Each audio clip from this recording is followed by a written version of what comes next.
Aztsika satria maro ny teo eto ary maro ihany koa ny te hifota amin'ny maraina dia tsy tafafo satria izay no sitrapon'Andriamanitra. Ndao tsika hisaotra ho faofainy tananao teneno Jesosy misaotra Tompo fa ianao ilay nanavitra anay ianao ilay nanome tombontsoa-pahasoavana anay ka nahafahanay fo maraina. Asandrato ny tanantsika ndao hivavaka tsika. Ray masina tsara indrindra misaotra anao zay noho ny fitiavanao.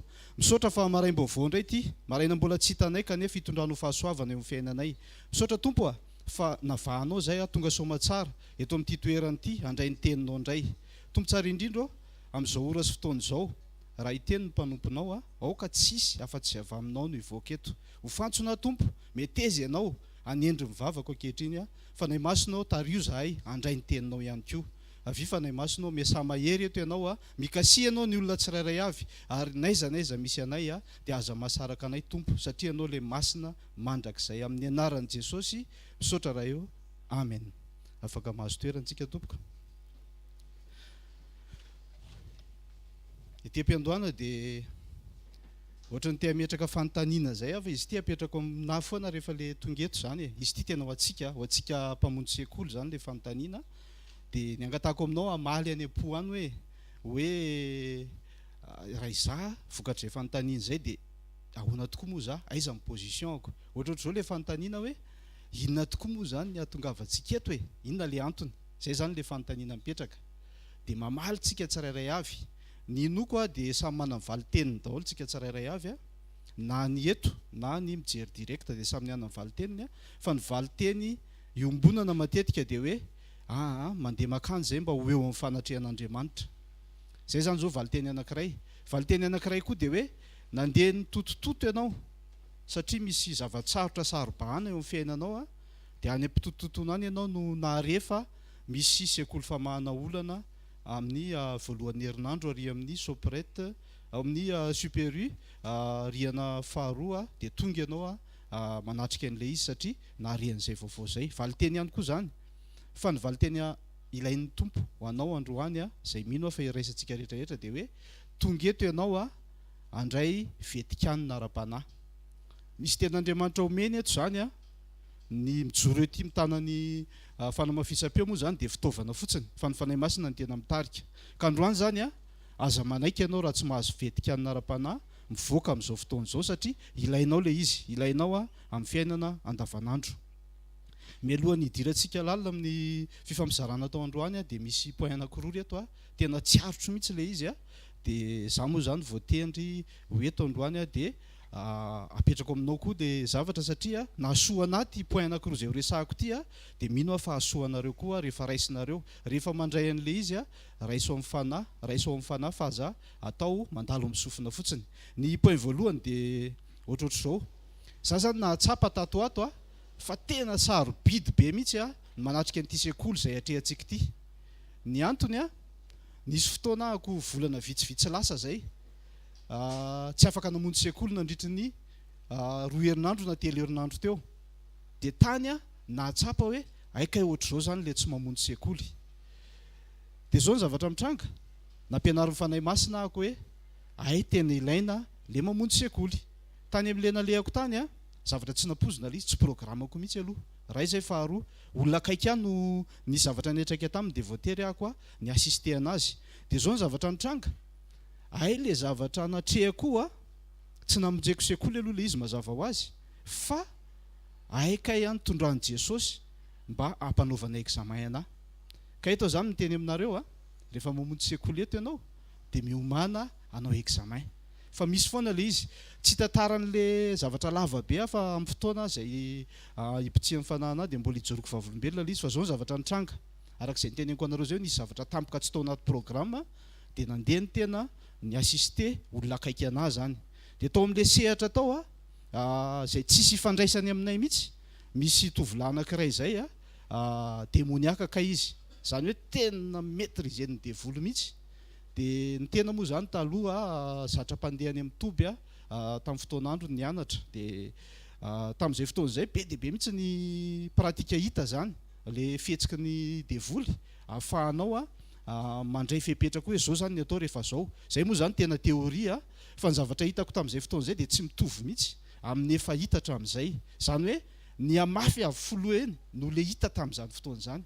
Raha tsy hitantara aminareo fotsiny hoe za mipetraka tsara zany, hiditra ao anaty fitokanana, de ry ampitanay ary toerana moa zany anankiray grande salle anankiray de ry ampitanay ary misy tovolahy mipetraka tsara izy de nietsika tampoka nampiasainy devoly hatrany atampindokatra ny paladie, ny masony, ny lelany, ny tongony, ny tanany ary ny teny izay avoakany de mampihorokoditra. De za moa zany rehefa misy ohatreny de ianao zany efa teneniko anareo teo hoe tsy programme le hoany fa miassiste an'le olona akaiky ianao, de vao nitranga vao nanomboka le zavatra de avy hatrany aho koa de naka position hoe tena ho ratsy ty zavatra ty zay zany le réflexe ilana fanontsinana kely. Fa raha izao mitoy miatraika aty amin'ity olona assisteko ty de lasa naka amin'ny positionko hoe raha vao maka ty de eto ahako miandry azy, de eo zany le mbola nofo be foana miasa.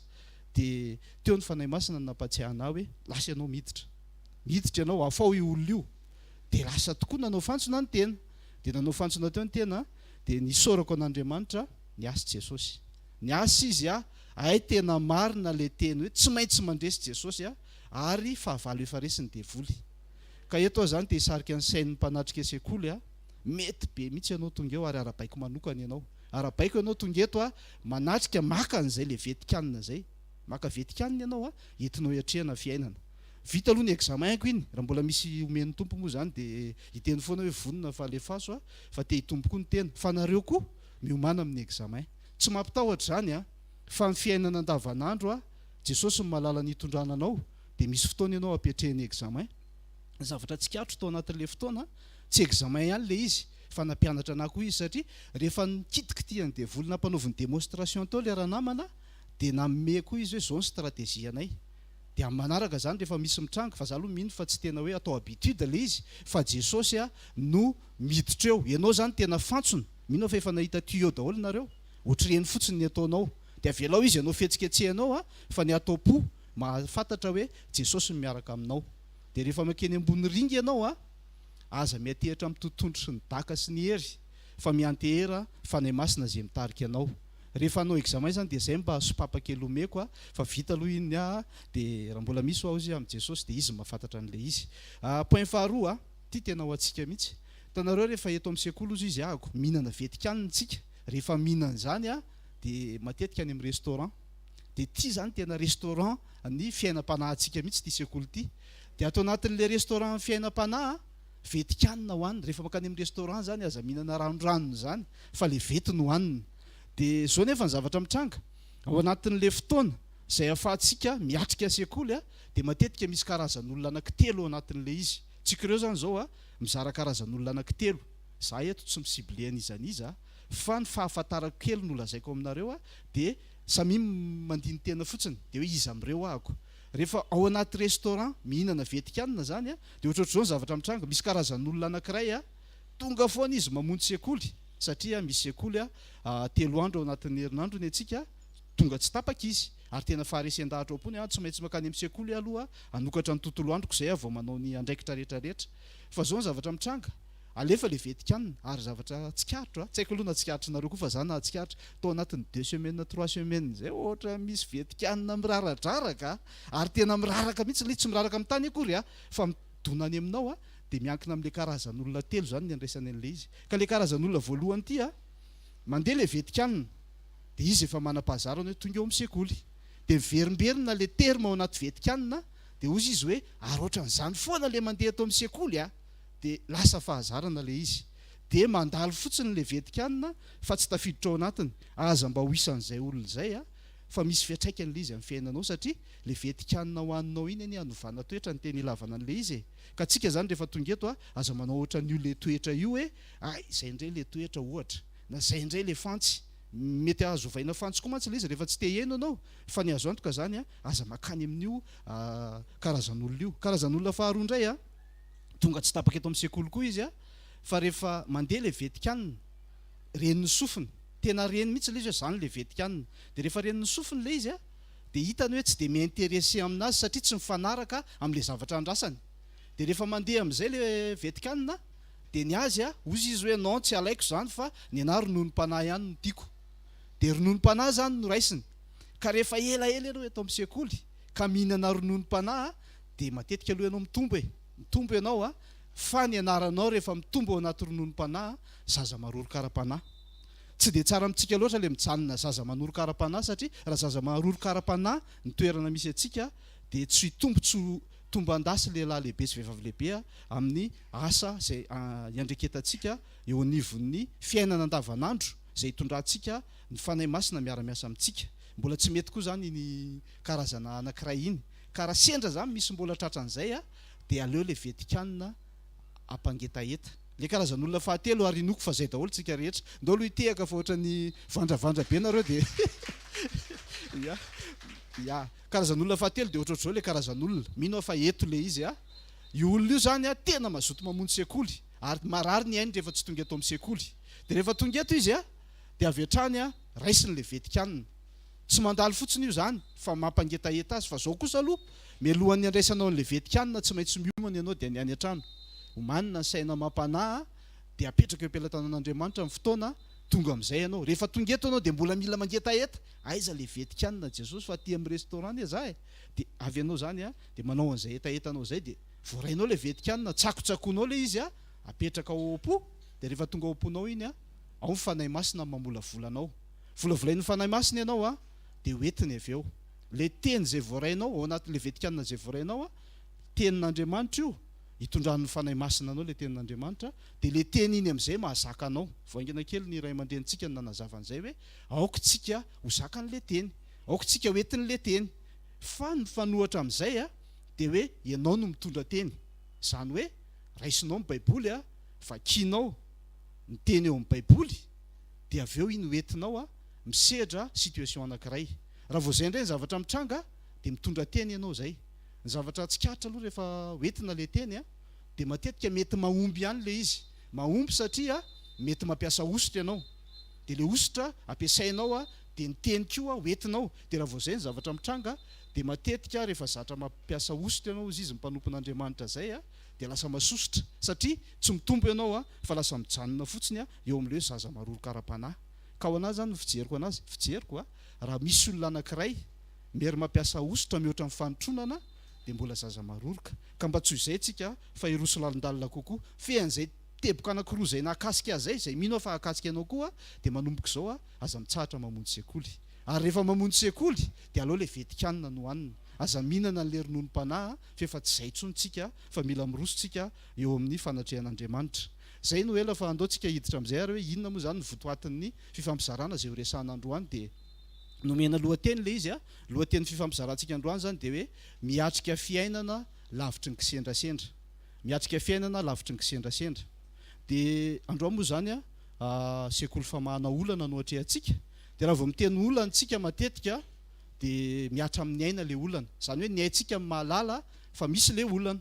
Dia io moa zany arakaraka le karazana olana sy arakaraka ihany koa le karazan'olona hiatrika an'le olana no ahafantarana hoe olana ve le izy sa tafiotra sa inona. Fa ny zavatra misy aloha efa ndresahako teto izy ity dia somary ampatsiahiviko hoe isika olombelona izay manana singa anankitelo dia ny fanahy, aina ary nofo.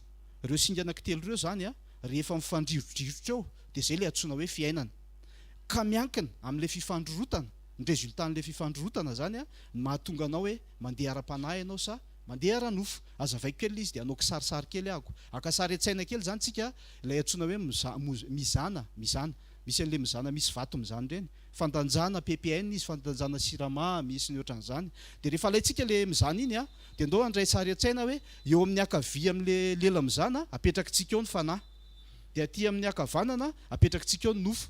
Dia ataontsika eo ampovoany eo amin'le aiguille zany apetrakitsika eo ny aina. Dia ny zavatra misy rehefa mandeha ny fiainantsika ka mitongilana makany amin'ny zany hoe miakatra zany le nofo dia le lela mizana misy mifanahy midina dia dikan'izay matanjaka zany be kilao zany le atao mifanahy dia dikan'izay voasariky ny fanahinao ny ainao. Dia zay zany ianao no antsoina hoe mandeha ara-panahy satria nofo plus fanahy plus aina no miteraka hoe mandeha ara-panahy ianao dia égal raha atao formule le izy dia hoe fahasambarana. Misy fitsarana ianao zany rehefa misy an'izay. Fa raha ohatra mifanohatra amin'izay ilay nofo no mianjera aty ambany indray fa ny fanahy miakatra dia dikan'izay sarian'ny nofonao ny ainao dia mandeha ara-nofo anao eo le matetika ny tena mahatonga olana eo satria rehefa mandeha ara-nofo ny olona dia zay zavatra mitranga dia lazainy olana daholo, fa rehefa mandeha ara-panahy ianao dia zay zavatra mitranga dia lazainao fa examen daholo. Dia rehefa mitranga le olana ozy izy ny gentlis, fa ny olona mandeha ara-panahy miteny hoe examen dia tsy maintsy afaka ianao satria miaraka amin'ilay mahery ianao ary ilay mahery tsy maintsy mpandresy. Ndao tsika hitehaka mafy ho an'ilay mahery dia tsy izy zany fa Jesosy Kristy.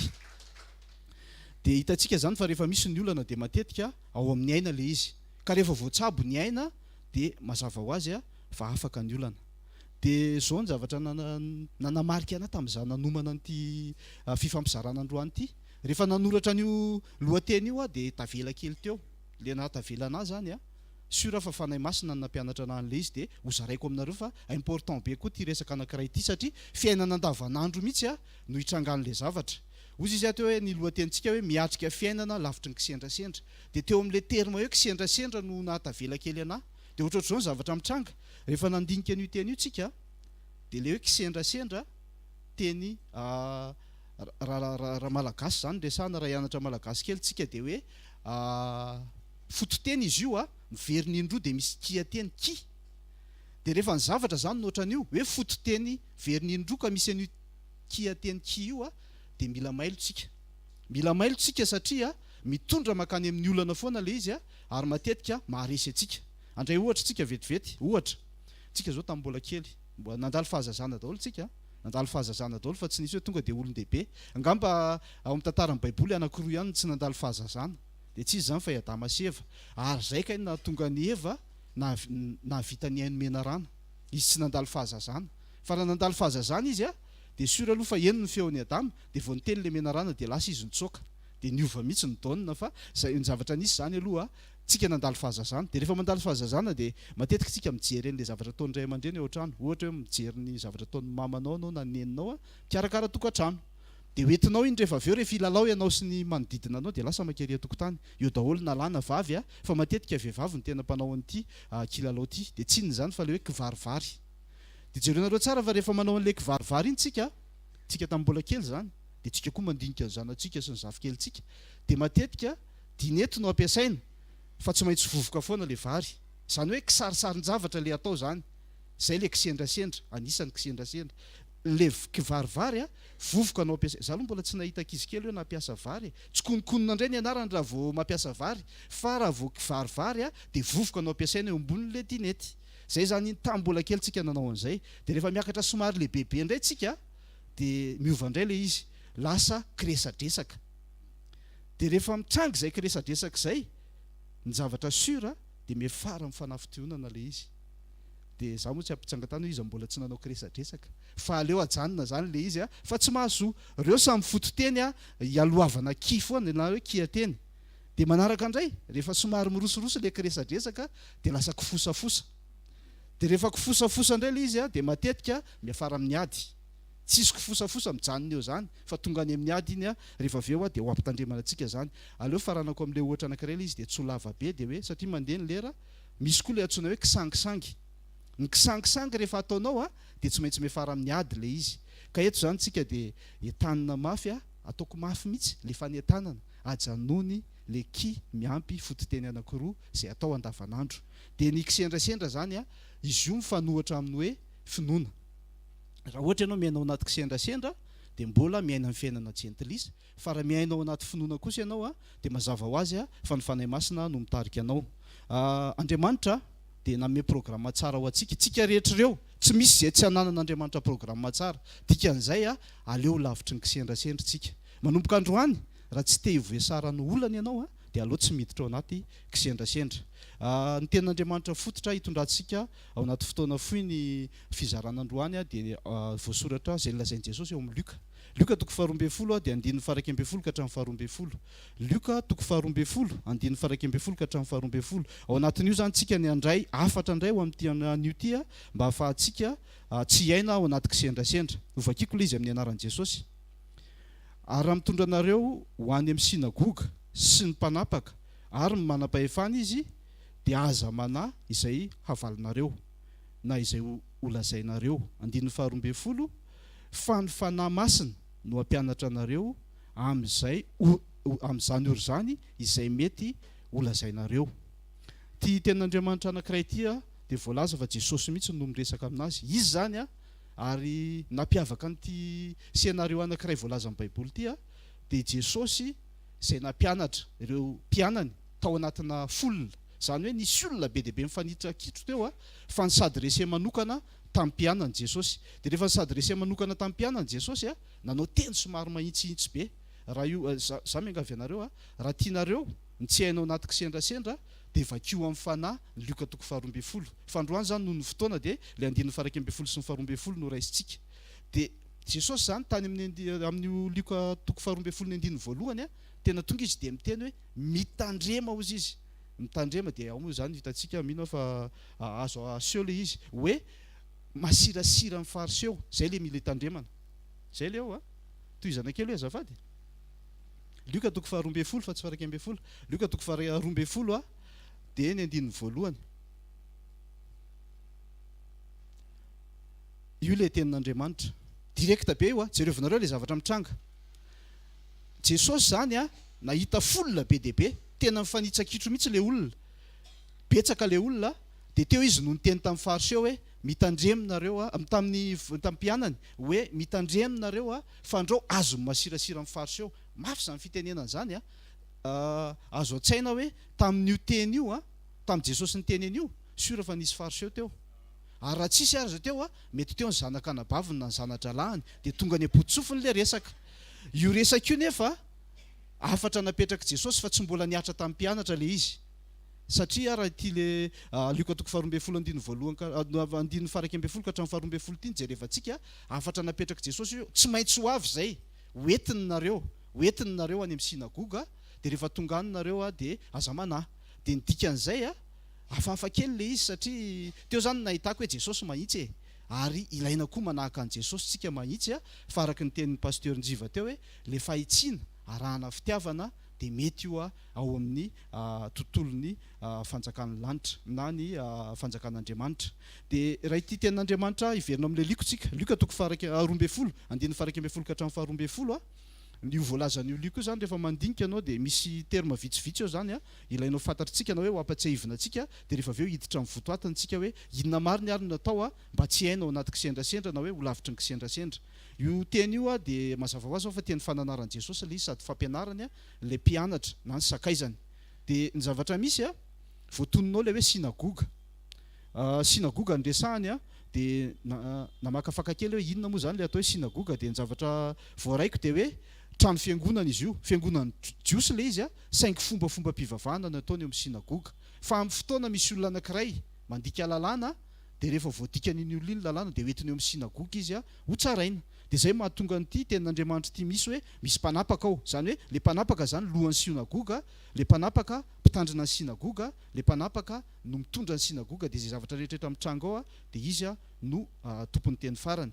Dia misy koa hoe manam-pahefana, zany hoe fitsarana zany taloha tany amin'ny andron'ny testameta taloha moa zany ny tena nisy an'izany dia hoe misy manam-pahefana koa afaka mamoaka lalàna dia manameloka an'izay tokony ho meloka ary mamotsitra zay tokony ho avotsitra. Fa ny zavatra sura aloha dia hoe lalàna Mosesy no nampiasaindry zareo, lalàna Mosesy no nampiasaindreo manam-pahefanareo. Dia rehefa diniantsika lalina le Luka 12 dia andao raisitsika aloha ny 9:12 fotsiny hoe zao ny fiteny eo amin'ny anaran'i Jesosy hoe fa raha nitondra anareo any amin'ny sinagoga sy mpanapaka ary manam-pahefana izy dia aza manahy izay ho avalinareo na izay holazainareo. Raha mandinika izany tenin'Andriamanitra zany tsika dia mazava be fa Jesosy aloha zany no eo ambadika le izy hoe ianao raha vao sakaizako, ianao raha vao miaraka amiko dia tsy tokony hanana zany ianao satria efa manana fanahy masina. Dia misy terma hoe mitondra, io no tia nahatongavana androany hoe hoentina zany le olona ka ny fariseho no mitondra anazy. Ny fariseho eto efa nitenenin'i Jesosy hoe mpiatsara velatsia, teneniny ihany koa hoe masirasira.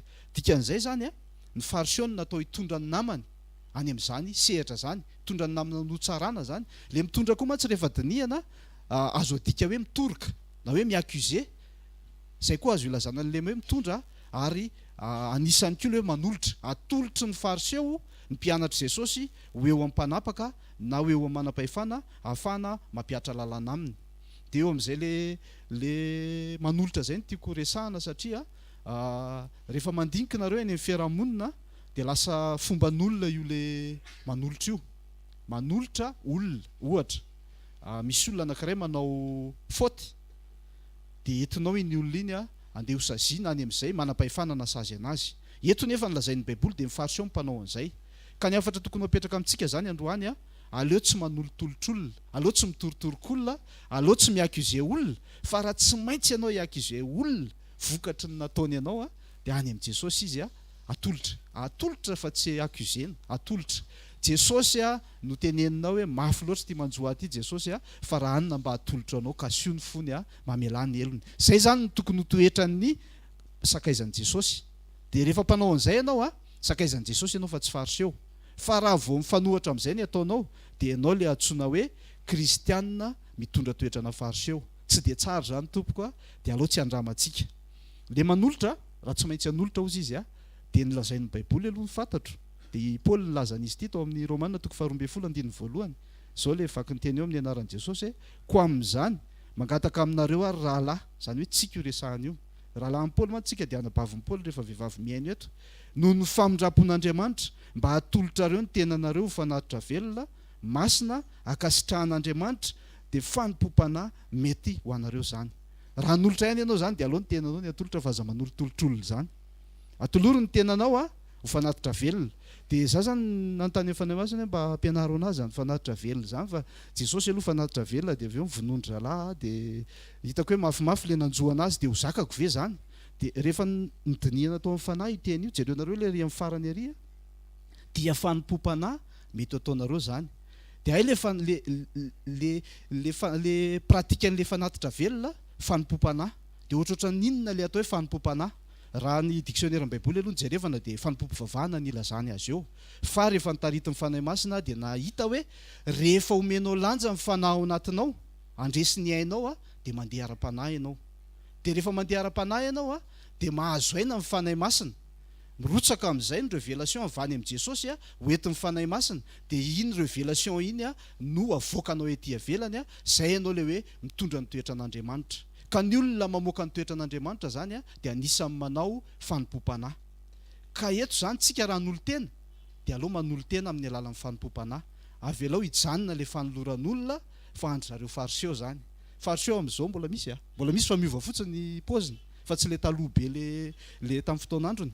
Dikan'izay zany fanompom-panahy dia anisany fanoloran-tena. Zay ny amin'iny le mitondra zay resahana zay, fa mbola tohizany le izy hoe misy olona maromaro miandry anao. Rehefa manolotolotra io zany dia andrasana olona maromaro. Fa zao aloha fantatro ihany koa rehefa manolotra ianao dia mety mbola ho atolotra koa any ariana satria misy mihitsy ny lalàna amin'ny fijinjana sy ny famafazana. Rehefa mamafy vary ianao dia mijinja vary farafaratsiny. Tsy parifary fa matetika moa zany tsy dia mitranga. Fa matetika ny zavatra afafinao dia tsy maintsy le bebe noho iny foana ny jinjainao.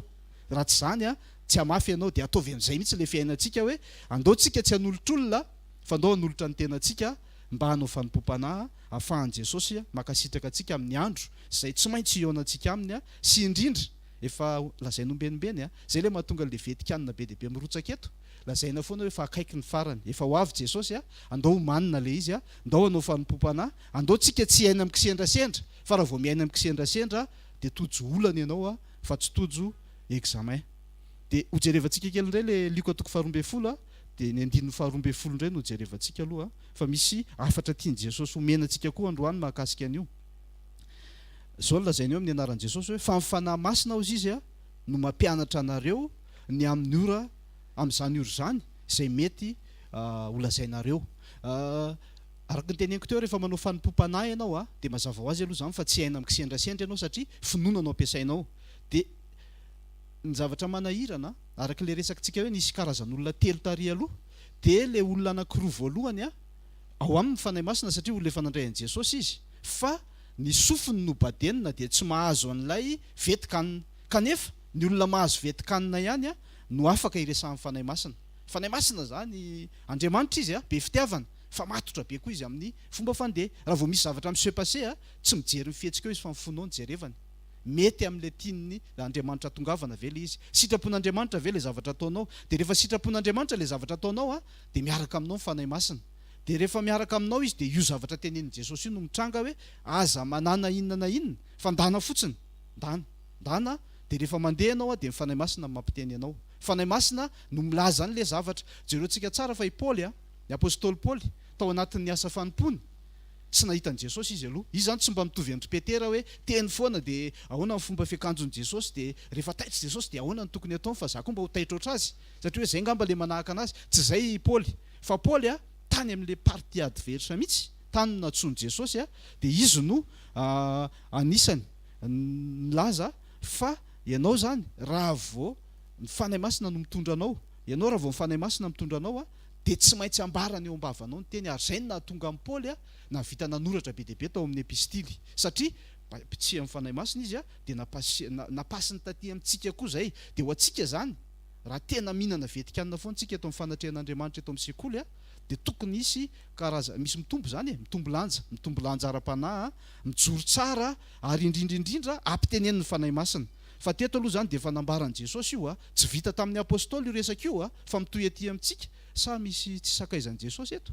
Zay tsy sakaizan'i Jesosy afaka tsy mihaino an'io fa zay aloha dia isy miomany ianao fa isy fanolorana.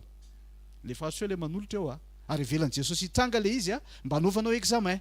Dia aza raisina olana le izy fa raiso ho examen. Dia rehefa misy olana koa raha tena ozy tena tsy maintsy olana ty mitranga ty, misy olana mitranga zany dia tsotra be aza mitanondrika ntsony fa mifalia. Ny antony eo akaikinao mifanahy masina anoro anao hamoaka ny zavatra tokony atao. Aza mieritreritra hampiasa saina. Fa raha vao mampiasa saina ianao dia azo antoka fa ianao zany le mpamaky baiboly dia nivakianao ny baiboly dia nijanona teo le izy satria mampiasa ositra ianao. Dia zay le hoe aza mampiasa ositra fa manjary masosotra. Ny zavatra tsikatra rehefa mandinika ianao dia misy fanontaniana mipetraka hoe rehefa misy zavatra anankiray ataonao zany dia ianao mahalala tsara hoe zanak'Andriamanitra dia mandeha dia voatonony any am-bavanao foana ilay hoe sitrapon'Andriamanitra. Fa rehefa mitranga ny zavatra anankiray tsy ampozinao dia nahavita fahadisoana ianao tao anatin'ilay izy dia ny réaction voalohany eny an-tsain'ny olona dia hoe fa naninona koa ary nanao an'izay. Raha vao zay mbola mitranga dia tandremo fa nisy fahavarim-bary ihany natao. Ary io fanahy io dangereux be. Amin'ny fotoana tsy ampozinao izy tena patoriana ianao. Zay mahatsara an'ilay hoe miambena reo olona. Andaontsika hiambina amin'ny fotoana rehetra dia ny fiambenana faran'izay tsara aloha raha ho an'ity ekipa misy antsika ity dia mamonjy sekoly isan'andro. Zay anisany anankiray. Dia anisany ngeda be koa dia ianao le mitokana ao amin'ny efitranonao mangingina. Fa ny zavatra azo antoka sitrapon'Andriamanitra dia tsy maintsy ho tanteraka. Fa ny olona tsy mahatanteraka ny sitrapon'Andriamanitra no be olana.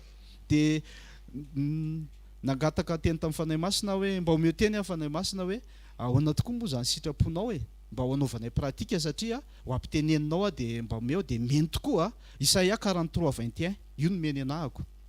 Isaia 43:21 zao ny lazainy teny eo amin'ny anaran'i Jesosy.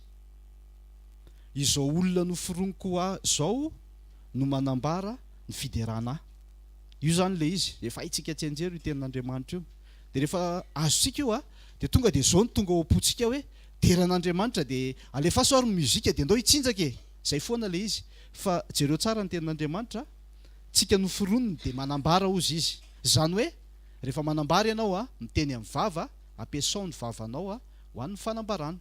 Dia raha nahatsikaritsika le mpanolotra le fariseho manolotra ny sakaizan'i Jesosy vavanao ampiasainy dia lasa saina be nandinika hoe ao amin'ny vava ao koa ny tena olana. Satria passage anankiray io amoahana ny eo am-po. Dia ny eo am-po moa zany raha vao mamono ny vava dia efa mazava ho azy tsy ho teneniko hoe inona ny eo am-po fa tsy zay aloha tsika ary tsy ho amin'izany koa tsika zay manatrika eto. Fa eto zany dia manambara amin'ny alalan'ny vava tsika ny fideranan'Andriamanitra. Fanontaniana petraka tena zay ve tsika rehetra aloha eto? Tena manambara fideranan'Andriamanitra ve ianao? Fa raha araka io tenin'Andriamanitra io olona miforonony ianao mijery anazy sy mihaino io. Manambara ny fideranan'Andriamanitra ve ianao? Raha manambara ianao araba soa araba tsara fa tonga ao anatin'ny club de aloha ataoko hoe club an' Jesosy Kristy mba tsy tenitenenako foana dia satria zany manambara ianao dia tohizo le izy. Tohizo le izy dia aza miaina amin'ny kisendrasendra ntsony. Fa raha vao miaina amin'ny kisendrasendra ianao tsy tafita le fanambaranan'i Jesosy. tsy tafita le fanambarana ny fiderana an'Andriamanitra. Ny zavatra tsikatra dia hoe Andriamanitra dia tsy afaka midera ny tenany, fa mila antsika izy hidera ny tenany. Anisan'ny sitrapon'Andriamanitra mila atao zay ka raha tsy te hiaina kisendrasendra ianao mandana ataovy io ambarao ny fiderana an'Andriamanitra, fa lalana tsy maintsy hiaina antsika le izy mba tsy hiaina antsika ao anaty kisendrasendra. Dia raha matsikatra nareo rehefa mijery vaovao, sendra mijery vaovao, aloha ataoko an'izay le fomba fiteny, sendra mijery vaovao an'izao tontolo izao, satria ny antsika mantsy zany rehefa tena le ao anatin'le mahazo vetikanina dia matetika fampahalalam-baovao lanitra no tonga eo am-potosofina. Fa indraindray ianao rehefa mandehandeha ao an-trano dia mba misy mahenoheno hoe misy anona hono tariana aniny, zao hono zany any Gaza zany, zao hono zany eto Madagasikara misy fifidianana mandeha hono any dia zao hono. Dia rehefa maheno an'io ianao dia ianao tonga dia zao no tonga ao an-tsainao, ary izy fantatra fa fanahy masina no bitsika hoe tena foy le fotoana, tena foy ny fotoana, efa tena andro farany zao misy antsika zao. Dia ny repera moa zany efa fantatsika fa nilatsaka amin'ny fanahy masina, ny repera ihany koa ny filazana rehetra mahakasika amin'ny famantarana ny andro farany izay nambara ny vavan'i Jesosy dia efa manomboka nitranga daholo, na hoe efa mitranga daholo. Dikan'izay zany tsy manam-potoana hiainana amin'ny kisendrasendra intsony tsika, fa manam-potoana kosa tsika hiainana amin'ny finoana, na hoe hinanana vetikanina anomananao an'le mandrakizay ianao. Amafisoko tsy pihana amin'ny tsipika anankiroa mihitsy raha azo atao, fa tena misy fitohizam-piainana. Ary izay fitohizam-piainana izay tsy maintsy homanina dia ny androany. Fa aza mieritreritra ianao hoe aleo aloha fa rehefa kaikaiky taraika eo fa efa nitenenana hoe tsy fantatsika ny anenon'ny trompetra, fa ny azontsika antoka fotsiny dia efa ho akaiky satria mitranga daholo ny famantarana rehetrarehetra. Noho izany aza varim-bariana andao hiomana, fa tena mila miomana antsika amin'ny ahatongavan'i Jesosy mba handraisany antsika eny amin'ny rahoan'ny lanitra. Dia eo am-piomanana dia rehefa manoratra moa ianao zany dia bosesika be, misy zavatra mibosesika be ao na dia ahoana fanahy masina mety hamoahako an'ity, dia le ora koa nefa mandeha dia hiazaka zahako kely le izy fa misy zavatra ohatr'izao koa mitranga amin'ny fiainana izay mino fa antsika rehetra mahatakatra an'le izy fa teneniko le izy androany mba hitandremanao ihany koa hoe eo amin'le fiainam-piazakazahana io dia alefa maimaika daholo izay zavatra hita rehetrarehetra. Rehefa misy zavatra atao zany dia alefa maimaika daholo. Iny matetika mahatonga anao ho atolotra. Fa raha ohatra ianao tena le vetikanina no tadidinao mialoha, vetikanina raisiny eto amin'ny sekoly zany, dia mazava ho azy fa sarotsarotra ny anoloran'ny fariseho ianao. Fa ianao kosa nefa mahazoto be manolo tena rehefa mihinana an'le vetikanina. Dia reto misy karazan'olona amin'izao andro farany izao dia reto karazan'olona resahako reto indray, le miaina andavanandro izy dia misy tenin'Andriamanitra nefa entina hanitsiana azy dia n'izao. Ka raha mbola ao anatin'izay koa ianao dia ahitsy ny tenin'Andriamanitra ianao androany. Karazan'olona voalohany miainao anatin'ny andro farany dia le olona velona mba hiaina, velona izy zany mba hiaina. Dia ohatr'izao ny ataon'ireo olona ireo amin'ny fiainana, miaina ety ambonin'ny tany izy miandrandra fitahiana izy miroso ao anaty fiainana confort izy ary ataony amin'ny fomba rehetra zany ninonninona hitranga, fa ny aminy dia tsy maintsy miaina fotsiny izy feno fitahiana ao anatiny dia miasa fatratra mihitsy izy, mamono tena mihitsy mba hazahoana an'ireo fitahiana ireo. Dia ozy izy ny tenin'Andriamanitra ary tena sitrapon'Andriamanitra no manitsy an'izany olona zany ao amin'ny Salamo 127. Salamo 7:20 Salamo 7:20 zao ny tenin'Andriamanitra ao zava-poana ho anareo mifo maraina sy alipandry ka homana ny anina azo amin'ny fahasairanana, izany anefa dia omena ihany ho an'ny malalany na dia matory azy izy. Dikan'izay zany raha teo malalany ianao dia ho an'le vetikanina, fa aza mianatra ny ataon'ny olona velona mba hiaina, fa ho an'ny vetikanina fa efa ao ny malalanao dia tsy izy zany fa Jesosy Kristy ilay tena ilainao izay hanampy anao be dia be. Dia jereo tsara alipandro n'le olona dia mifo maraina be mihitsy hono izy dia tsy mamonjy sekoly hono izy fa avy eo hono izy sahirana foana, fa ianao zany mamonjy aloha sekoly, ho an'ny vetikanina dia tsy miaina anaty kisendrasendra ianao. Misy karazan'olona faharoa indray koa ty ho resahana amintsika. Karazan'olona faharoa dia hoe olona indray izy miaina mba ho velona. Ohatr'izao indray ny fomba ataon'io olona io, rehefa miaina ety ambonin'ny tany izy dia somary voageja izy satria mety misy aretina mitaiza, mety misy olana vahana foana isan'andro isan'andro, miady mafy mihitsy izy aloha mba ho velona satria mila mamy ny fiainana hono, mila miaro fatratra ny aina mba tsy ho faty na ho reraka na ho gadra. Ny tanjon'io olona io dia raisiny fotsiny izay fepetra rehetra avelona anazy dia ataony amin'ny fomba rehetra ihany koa zany. Zao ny zavatra mitranga, feno tahotra ho faty io olona io. Rehefa misy zavatra kely mitranga dia sao dia maty eto, zay foana ny eo am-bavany. Dia ozy indray sitrapon'Andriamanitra amin'izay olona izay izay anitsiana anazy androany dia ny Exodosy 3:25 ny tenin'Andriamanitra anitsiana an'izay olona izay indray amin'ny anaran'i Jesosy. Fa manompo an'i Jehovah Andriamanitra reo dia ahitany haninao sy ny averiko vakiana. Manompo an'i Jehovah Andriamanitra reo dia ahitany haninao sy ny ranonao ary esorina aminao ny aretina. Aoka zany tsika tsy ho isan'ilay olona miaina mba ho velona, miaina ihany fa feno aretina. Fa rehefa miaraka amin'Andriamanitra ianao dia inona no tokony atao? Manompo. Dia mazava be zany manitsy be le tenin'Andriamanitra dia anjarantsika no mandiny tena. Sao mbola amintsika variana amin'ny zavatra hafa fa tsy manao laharam-pahamehana ny fanompona an'Andriamanitra, fa zay ny tiany tenin'Andriamanitra io ho ambara. Ty misy karazan'olona anankiray izay noko fa tsika rehetra koa tafiditra ao anatiny.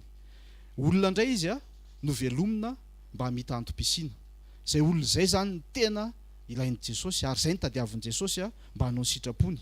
Io olona io indray dia manam-pahatakarana izy satria isaky misy zavatra mitranga dia satria izy nahazo vetikanina dia avy hatrany dia izay zavatra mitranga dia veriny na examen na fisondrotana kilasy examen blanc zany na examen. Le examen tsy mitovy amin'ny examen blanc, ry définitif fa ny examen blanc dia atsofoka Jesosy aloha anao manao an'le izy dia rehefa hitanao fa mbola tsy vitanao le izy dia makany amin'ny kely indray aloha anao dia manao entraînement mafimafy. Dia rehefa avy eo anao atsofony amin'izay dia afaka ianao. Misy zany misy ny examen dia misy ny examen blanc. Dia amintsika reto zao misy tratry ny examen blanc, ohatrohatr'izao le izy. Tany ianao zany nitady vahaolana ianao io dia tsy nahita mihitsy ianao. Dia ozy ianao hoe ary io misy sekoly famahana olana andeha hovahako any ny olana. Za tsy miteny hoe tsy hovahana le olana, fa eto amin'ny fanatrehan'Andriamanitra tsika zao eto Jesosy miaraka amintsika eto mino fa hivahana olanao. Fa izao rehefa mandalo examen blanc ohatran'io rehefa miditra restaurant satronao hiditra foana. Ka tsy hoe androany ianao niditra restaurant dia voky ianao dia tsy hiditra restaurant tsony. Indray safidinao fa raha ny anahy aloha dia aleoko amin'ilay restaurant foana mihinana vetikanina. Dia aza adino zany fa rehefa voavany olanao dia tazomy izay famahana olana zay. Zany hoe mihinana vetikanina aty amin'ny sekoly foana fa tsy manao tsidipahatra. Zay ny amin'ireo le olona anankitelo ireo tena zava-dehibe na hainoantsika an'izay mba hitenenantsika hoe le olona farany izay nitenenina io zany dia io ny karazan'olona tadavin'Andriamanitra dia hoe olona no velomina mba hamita ny antom-pisiana. Ozy izy ny Filipianina 2:1-20. Fa Kristy no antony havelomako ary fahafatesana no azahoako tombony. Zay le tenin'Andriamanitra. Rehefa mihinana vetikanina ianao dia velona. Tandremo fa misy vetikanina mamitaka. Ianao mila mijery tsara hoe inona le vetikanina tsy mamitaka. Hainao zany, efa tenenina foana eto zany raiso le vetikanina dia tsy inona zany fa ny fiainana sy ny famoahana ny toetran'Andriamanitra. Dia rehefa mivoaka izay dia mazava ho azy fa voarainao le tiana ambara. Efa mandeha dia mandeha ny fotoana fa ezahako fitinina aingana ilay satria misy zavatra be dehibe no mbola te hipolo loatra ao am-bava fa aleo ny fanahy masina no hitondra. Dia indrindraindrindra koa mino fa efa azonao fa tsy ilaina mihitsy miainao anaty kisendrasendra. Fa raha miainao anaty kisendrasendra ianao dia azo antoka fa hitranga foana ny olana. Dia ny teneniko teo hoe fanahy masina ozy izy no hiteny zay zavatra ambarantsika. Zay le Luka 2:12 teo hoe fanahy masina no mitondra antsika zany, fanahy masina no miteny zay ambarantsika, mampianatra antsika amin'ny fanahy masina. Be dehibe moa ny rôle amin'ny fanahy masina rehefa ny tenin'Andriamanitra ny jerevana fa anisan'ny anankiray le hoe mampianatra. Rehefa ampianaran'ny fanahy masina ianao roa le toerana ampianaran'ny fanahy masina anao. Ny tena azo antoka dia any amin'ny mangingina miaraka amin'Andriamanitra sy eto amin'ity toerana ity izay anaovanao fihinanana vetikanina. Averiko foana le vetikanina satria ny antony mino fa efa izay daholo no antsika. Ary angatahantsika amin'i Jesosy koa hoe itoy le tao anatin'le 2 herinandro sy ny tariny hoe misy vetikanina be foana, misy vetikanina be foana. Hohanina le izy fa na dia sarotsarotra le vonina azy ireny mahasoa fa hohano le vetikanina. Amara-parana koa satria efa mandeha ny fotoana dia tsy maintsy adinina ianao rehefa atolotra, tsy maintsy adinina ianao rehefa atolotra. Fa eny am-panolorana dia efa fantatro fa hiasa ho anao Andriamanitra. Ary efa nataony efa nitenenina ianao aza manahy. Fanahy masina ihany mahavita tsy mampanahy anao.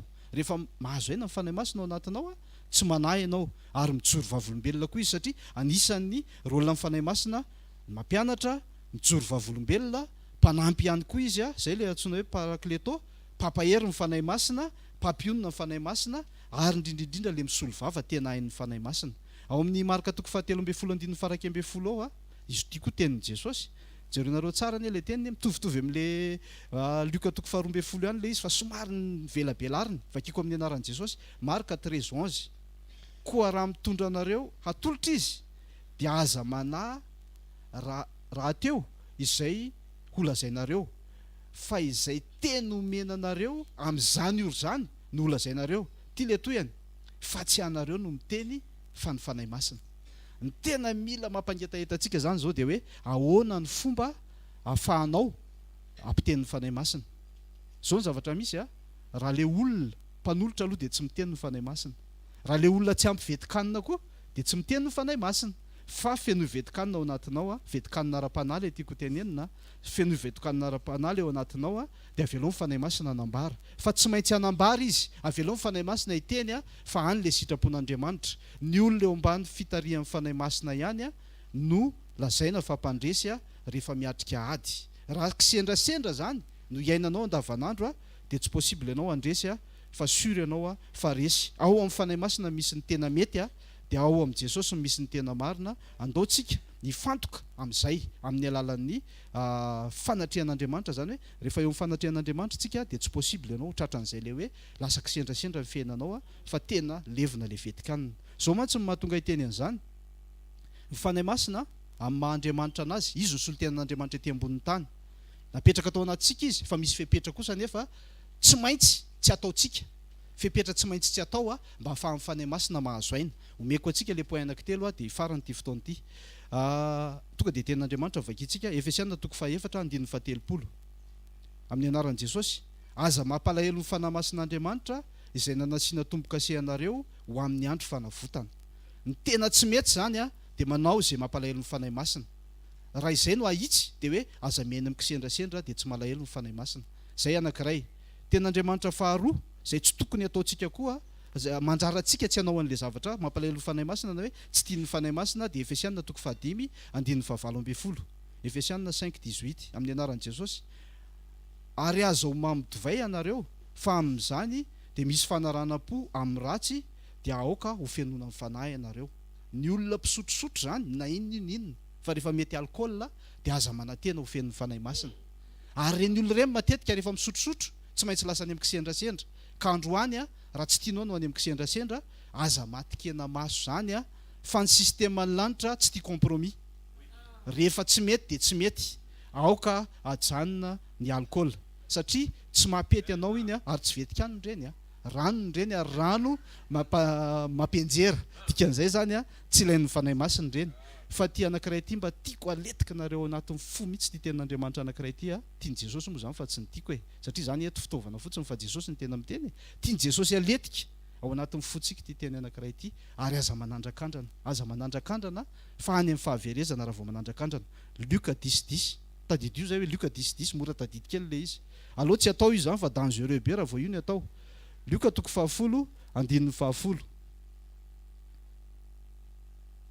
zafady diso ny anako diso kely de mort zao le voalazan'ny teny tsy azo hoanantsika tsy azo ataontsika fa nazovy no anao teny manohatra ny zanak'olona dia mahazo famelan-keloka ihany fa izay miteny ratsy ny fanahy masina dia tsy mba azo famelan-keloka nataoko menamena mihitsy izy ato amin'ny notiko ato hoe 12:10 azafady 12 le izy fa tsy 10 azafady 12:10 Luka 12:10 tandremo fa tsy azo atao ary tsy azo vazivazian'Andriamanitra ny miteniteny foana ny fanahy masina tsy azo atao tsy mampalahelo azy fotsiny fa makany amin'ny fahaverezana mihitsy zay zany no afatra ho antsika androany mino fa azonareo le izy mino fa tsy sangy amin'io tsika ary ny fisangisangina koa le izy indray hoe fisangisangy io indray moa zany fa tsy ki fa na izany ary tsy fanao le izy tsy fanao fa andeontsika tena hoe eo akaikin'i Jesosy ao anatin'ny fanatrehana ary indrindrandrindra tsy aina ao anaty kisendrasendra ntsony inona ary ny atao zay zany zao ny andrasantsika inona no ataontsika mba tsy aina ao anaty kisendrasendra voalohany reto zavatra resahako reto aloha dia safidy dia asakasakao no isafidy anao an'le izy na tsy. Misy zavatra anankidimy izy tsy maintsy atao, tsy maintsy fa tsy hoe azo atao. Voalohany amin'izany metezy ianao ho tena pino. Misy pino dia misy tena pino, fa alohantsika rehetra reo ho tena pino, safidy io. Metezytsika akatohan'Andriamanitra amin'ny alalan'ny teniny, zay le hoe mihinana vetikanina ara-panahy. Metezytsika akatohan'Andriamanitra amin'ny alalan'ny teniny, mbola safidy koa io. Tsika ireo zao manana safiditsika samy tonga eto amin'ny tena eto amin'ny fanatrehan'Andriamanitra, vetikanina ve aloha no hoaninao sa mbola le rononom-panahy, sa hoe zany indray le toetra, zany indray le efa henoko foana, fa raha zay zany dia tsy mety, safidy koa le izy. Fa ny angatahana aminao androany mankatoavan'Andriamanitra amin'ny teny zay omeny anao. Manarak'izay miombona lalina amin'Andriamanitra fa izy ny nampisy anao tetỳ ambonin'ny tany. Mbola safidy koa zany. Anjaranao mandray an'le izy aza manao ohatrany nataony Adama sy Eva hoe efa omena zao ny lalana hoe raha vao ity dia maty fa raha vao ity velona dia mbola any amin'le maty ihany miditra. Za aloha tena ny teny hoe tena mba tsy azo koa le tiany Adama atao fa efa hita zao hoe maty dia mbola nidirana ihany le izy. Zay moa zany anazy mbola tsy nitarihan'ny fanahy masina izy angamba tamin'izany, fa tsika zao efa misy fanahy masina ao anatintsika aza misafidy ho faty izany intsony. Fa efatra dia hoe metezy ianao hifantoka sy ho fen'Andriamanitra. Le hoe feno Andriamanitra, le nihinana foana, nihinana vetikanina ara-panahy, dia manana bagazy ianao hoentina hiatrehana fiainana. Dia tamin'le fijoroana vavolombelona nataoko tary aloha hoe za zany teneniko anareo teo hoe za nianatra zany tany amin'le resaka any amin'ny fiangonana, tamin'ny fiangonana hafa taloha tany amin'ny 10 taona lasa tany, dia mianatra dia manao pratika. Dia rehefa le mandeha manao asa sy fampaherezana ireny ianao dia anaovan'ny devoly démonstration dia me fotsiny anaova mijoro. Fa tamin'ity le voaingana kely le niteneniko anareo volana vitsivitsy ity mafy be le zavatra nitranga.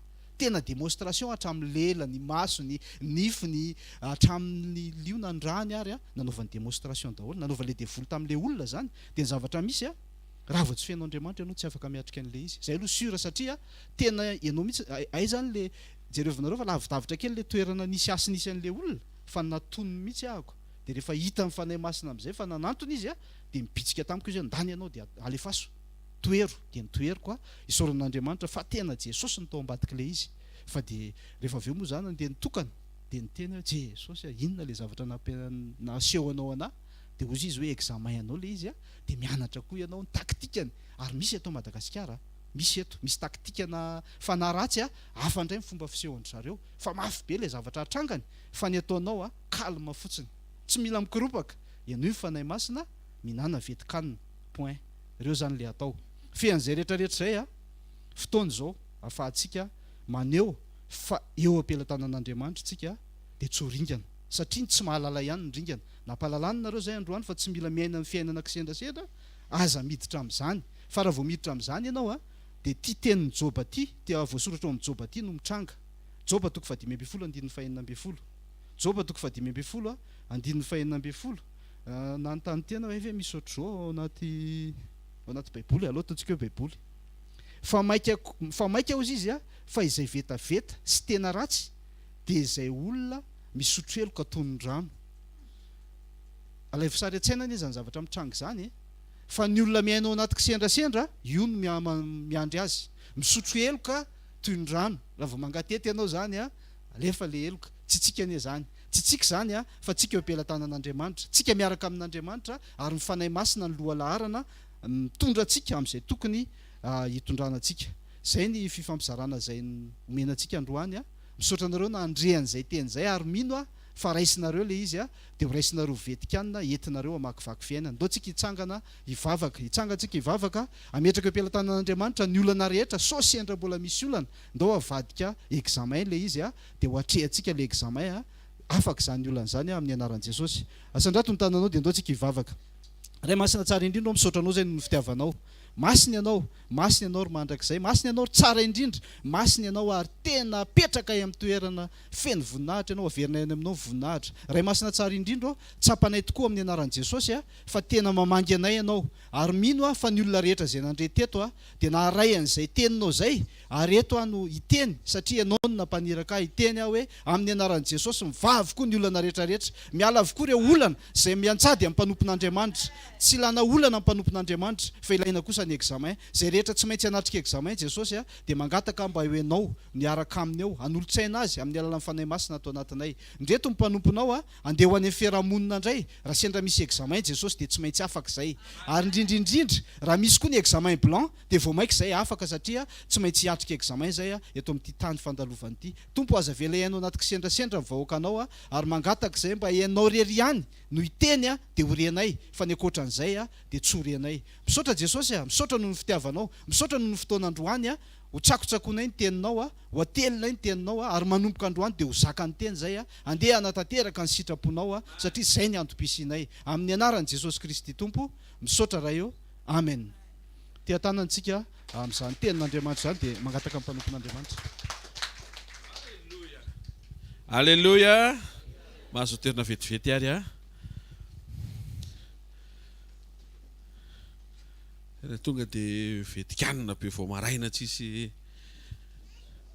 avelan'Andriamanitra andehandeha ihany ianao ka ho mosary. Alléluia. Ny ronono mpanahy matsy atelina fotsiny, fa mivetikanina mila tsakotsakoana.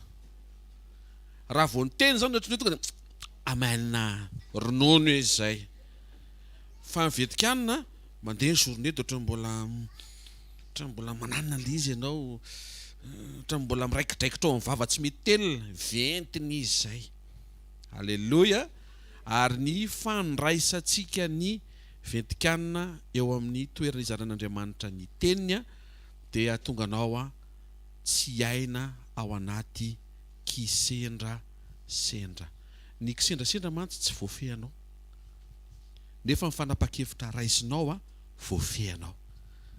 Dia ny ninanana n'ilay voankazo voarara tsy kisendrasendra izany. Azonareo ve izy? Fa tena sitrapo mihitsy ilay izy dia rehefa nohanina kely nitenenin'Andriamanitra ihany kay ny marina, fa rehefa nohanina ilay voarara dia maty. Tsy maty teo ny eo fa nanomboka maty tsy mifankahita tamin'Andriamanitra aloha. 700 taona tsisy Andriamanitra aloha, dia vita ilay 700 taona dia maty ihany. Mety adihevitra foana isan'andro n'izy mivady, maty tsy maty, hitanao fa tsy maty, kahoana dia maty tsy maty. Fa mihina fa tonga ny 700 taona ka maty Adama dia mety tonga sainy heva hoe ary tao maty ianao. Izay tenenin'Andriamanitra ny reto tsy maintsy ho marina foana, maintsy ho marina foana. Araka ny teny mpanompon'Andriamanitra teo hoe efa nitenenin'Andriamanitra izao hoe raha mihinana ato ianao dia velona, raha mihinana an'ity ianao dia maty. Dia mahavariana fa dia mbola nihinana an'ilay hoe mahafaty ihany. Mihina fa vetikanina angamba le tato amin'ilay mahavelona, fa mety voankazo mora zahoana ranony angambany tsy haiko, lasa mandehabe tsy haiko ny anaty lizaratra be dehibe hoe fa inona tokoa ary natonga zareo tena hoe efa tenenina izao hoe aza hohanina fa mahafaty, fa mbola tafihinana ihany izy. Fa nefa efa nampiten'ny mpanompo keo Andriamanitra teo hoe tsy mbola nisy fanamasina zareo, fa ny safidin'Andriamanitra no mitondra azy. Teny akaikinao aza matahotra teny manintsy hoe fa ilainao zany hoe ny teny manintsy le vetikanina voalaza mpanompon'Andriamanitra teo, le mikitikitika an'le zavatra tsy tianao resahana iny le vetikanina iny. Fa raha vitanao ny hoe iny no entinao dia iny le tsakotsakoana, ampidirina foana, atao izay hidiran'iny teny manintsy iny mba ho tonga fiainanao dia tena azonao ny fiainana mandrakizay ary tsy ho very ianao. Amen. Ny ronono mpanahy le hoe ho lasa lavitra ianao, zany zao tsy mila tsakotsakoana zany, raisina fotsiny tao amaina dia lasa lavitra zany. Fa ny vetikanina dia zao, raha te handeha lavitra ianao dia misy fankatoavana, dia ao amin'ilay fankatoavana le vetikanina tsy misotro tokantsony, nefa mety tena mbola anatin'ilay izy ianao, dia nomen'Andriamanitra be dia be ilay fanazavana teo. Ary anisan'ny fanazavana danja be teo amin'ilay Joba teo hoe ny vetaveta sy ny ratso izy dia maninona misotro eloka toy ny rano, lasa fisotro zany le izy, dia mety tomboka amin'ny toaka le izy, lasa fisotro. Fa tena miambina tsara tsika fa tsy ho ela dia hiverin'i Jesosy. Amen. Nandray vetikanina ve ianao androany? Tena raisy tsara daholo reny, reto daholo zavatra tenenin'Andriamanitra androany. misy karazan'olona voalaza teo dia ianao le karazana olona tsara. Amen. Misy zavatra be dehibe teo nomena reto ny point dia arao akaiky ny fiainam-panahinao mba hifanaraka amin'ireny fa Andriamanitra tena tianao.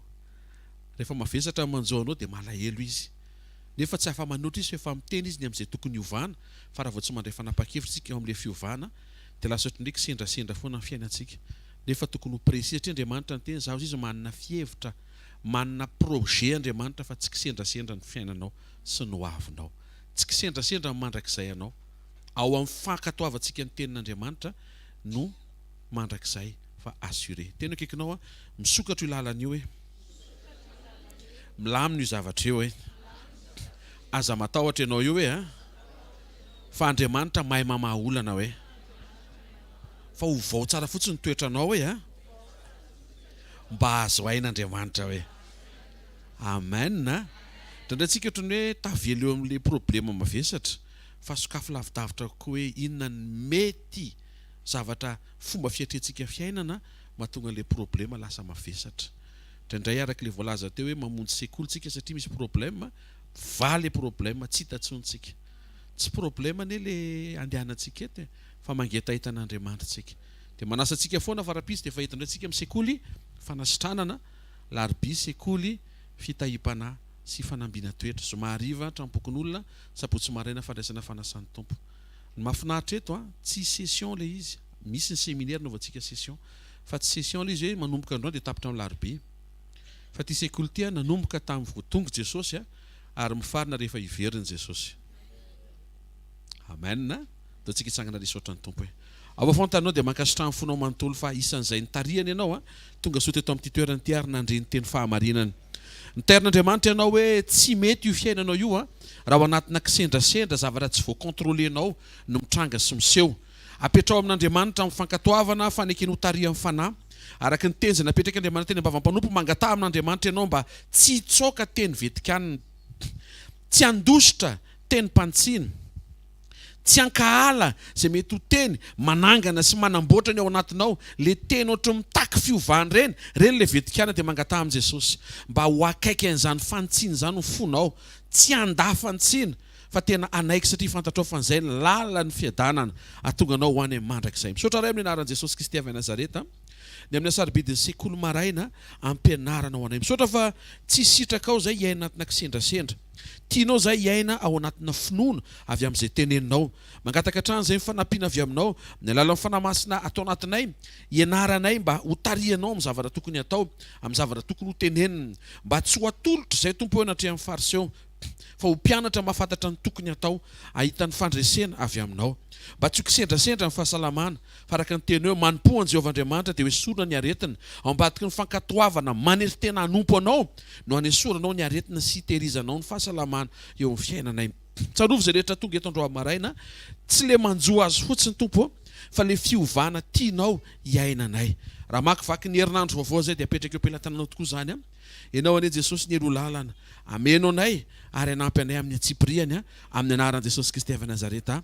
Amen. Raisiny tsodrano izay tononona amin'ny anaran'i Jesosy Kristy avy Nazareta. Hijoro ianao manomboka andro maraina indray hijoro am-pinoana ianao, manampy anao fanamasina tsy manderery ianao, tsy ho verevitra izany ianao amin'ny herinandro ty amin'ny anaran'i Jesosy, tsy ho diso ny anjara tsara avy amin'ny tompo ianao, fa ho an'izay mila fahendrena homen'Andriamanitra hevitra ianao, homen'Andriamanitra fahalalana sy fahatsilontsaina ianao amin'ny fomba faran'izay tsotra kely toy ny tsy mampino. Homen'Andriamanitra anao sy ankatoavinao dia hiva izay olana heverinao faran'izay goavana. Manonona amin'ny anaran'i Jesosy efa lavitry ny kisendrasendra ny fiainanao. Manomboka androany zavatra sura avy amin'izay tenenin'Andriamanitra no mitranga eo amin'ny fiainanao. Ny tranga amin'ny herinandro ity dia zavatra tsara. Tonona amin'ny anaran'i Jesosy ny fandresena indray eo amin'ny fiainanao araka izay nandresen'i Jesosy ho anao. Tonona ny fiovana sy ny fijoroanao araka ny ventikanina voarainao amin'ny teny manintsy ianao fa miova ianao amin'ny anaran'i Jesosy. Miova ny ao anatinao mifanaraka amin'ny sitrapon'Andriamanitra. Mandehana fa le manahirana nentinao teto amin'ny fanatrehan'Andriamanitra efa misokatra izany araka le efa teny tsodrano napetraka Andriamanitra teny ambava-mpanompony teo. Ny anaran'i Jesosy Kristy avy Nazareta. Amen. Zareo no fahasoavana fa ny fahasoavan'Andriamanitra no maty izao ary ny fahasoavan'Andriamanitra no maty izao anareo. Amen.